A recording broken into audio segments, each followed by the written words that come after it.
ভাই নাসিম, আজান পড়লেই আমার মাথা কাজ করে না, যা পাই তা একদম গিলে ফেলি। এই তাড়াহুড়াটাই আসল ভুল। এতে পেটও খারাপ হয় আর নামাজেও মন বসে না।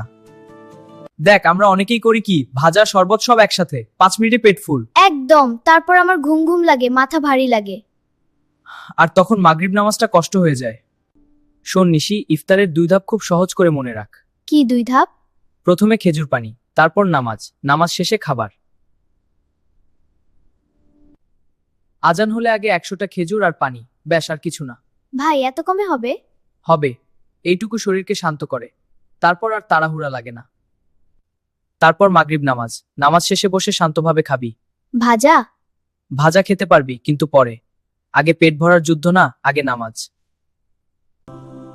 আরেকটা ভুল, খুব মিষ্টি শরবত বেশি খাওয়া, এতে একটু পরেই ঘুম আসে। তাই তো। তাই মিষ্টি কম, পানি বেশি, আর একবারে ঢেলে না, একটু একটু করে, ধীরে ধীরে। হ্যাঁ, এটা ভালো। চল 3 দিনে চ্যালেঞ্জ করি। আজান হওয়ার পরে খেজুর পানি, তারপর নামাজ, তারপর খাবার। তুমি চ্যালেঞ্জ নিলে কমেন্ট করো, ইনশাআল্লাহ।